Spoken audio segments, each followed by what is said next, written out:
ರಾಜ್ಯದ ಹಳ್ಳಿ ಜನರು ನೋಡಲೇಬೇಕಾದ ಸುದ್ದಿ ಇದು.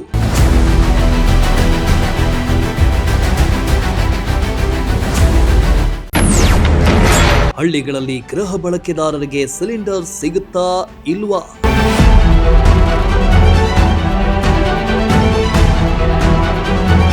ಇರಾನ್, ಇಸ್ರೇಲ್, ಅಮೆರಿಕ ದೇಶಗಳ ನಡುವಿನ ಯುದ್ಧ ಸದ್ಯಕ್ಕೆ ನಿಲ್ಲೋ ಲಕ್ಷಣ ಕಾಣಿಸ್ತಿಲ್ಲ. ಭೀಕರ ಯುದ್ಧದಿಂದಾಗಿ ರಾಜ್ಯದಲ್ಲಿ ಸಿಲಿಂಡರ್ ಅಭಾವ ಸೃಷ್ಟಿಯಾಗಿದ್ದು ಹೋಟೆಲ್ ಉದ್ಯಮ ನೆಲಕಚ್ಚಿದೆ. ಇತ್ತ ಅದೆಷ್ಟೋ ಹೋಟೆಲ್ಗಳು ಬಂದ್ ಆಗಿದ್ದು ಒಂದ್ ಕಡೆ ಹೋಟೆಲ್ ಮಾಲೀಕರು ಮತ್ತೊಂದ್ ಕಡೆ ಗ್ರಾಹಕರನ್ನ ಚಿಂತೆಗೀಡಾಗುವಂತೆ ಮಾಡಿದೆ. ಇನ್ನು ಹಳ್ಳಿಗಳಲ್ಲಿ ಸಾಕಷ್ಟು ವರ್ಷಗಳಿಂದಲೇ ಸೌದೆ ಒಲೆಯನ್ನ ಬಿಟ್ಟು ಜನರು ಸಿಲಿಂಡರ್ ಮೊರೆ ಹೋಗಿದ್ರು. ಇದೀಗ ಎಲ್ಲೆಡೆ ಸಿಲಿಂಡರ್ ಅಭಾವ ಸೃಷ್ಟಿಯಾಗಿದ್ದು ಜನ ಆತಂಕಕ್ಕೆ ಒಳಗಾಗಿದ್ದಾರೆ. ಆದ್ರೆ ಈಗ ಹಳ್ಳಿ ಜನರಿಗೆ ಸಚಿವ ಕೆಎಚ್ ಮುನಿಯಪ್ಪ ಗುಡ್ ನ್ಯೂಸ್ ಕೊಟ್ಟಿದ್ದು, ಹಳ್ಳಿಗಳಲ್ಲಿ 45 ದಿನಗಳಿಗೆ ಒಂದು ಸಿಲಿಂಡರ್ ಕೊಡುವುದಾಗಿ ಭರವಸೆ ನೀಡಿದ್ದಾರೆ.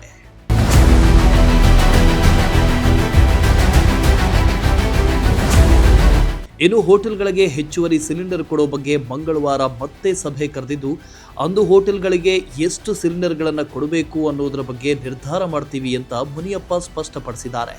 ಇನ್ನು 20% ಅಡಿಗೆ ಅನಿಲವನ್ನ ಹೋಟೆಲ್ಗೆ ಕೊಡ್ತಾ ಇದ್ದು, ಹಾಸ್ಪಿಟಲ್ಗಳಿಗೆ 100% ಕೊಡ್ತಾ ಇದ್ದೀವಿ ಎಂದರು. ಇನ್ನು ರಾಜ್ಯದ ಹಳ್ಳಿ ಜನರು ಸಿಲಿಂಡರ್ ಅಭಾವದ ಬಗ್ಗೆ ಆತಂಕಕ್ಕೆ ಒಳಗಾಗಿದ್ದು, ಜನರು ವಿನಾಕಾರಣ ಆತಂಕಕ್ಕೊಳಗಾಗೋದು ಬೇಡ. ನಗರದಲ್ಲಿ 25 ದಿನಕ್ಕೆ ಒಂದು ಸಿಲಿಂಡರ್ ಕೊಡ್ತೀವಿ, ಹಳ್ಳಿಗಳಲ್ಲಿ 45 ದಿನಕ್ಕೆ ಒಂದು ಸಿಲಿಂಡರ್ ಕೊಡ್ತಿದ್ದೀವಿ. ಹೀಗಾಗಿ ಜನ ಆತಂಕ ಪಡೋ ಅಗತ್ಯ ಇಲ್ಲ ಅಂತ ಸಚಿವ ಕೆಎಚ್ ಮುನಿಯಪ್ಪ ತಿಳಿಸಿದ್ದಾರೆ.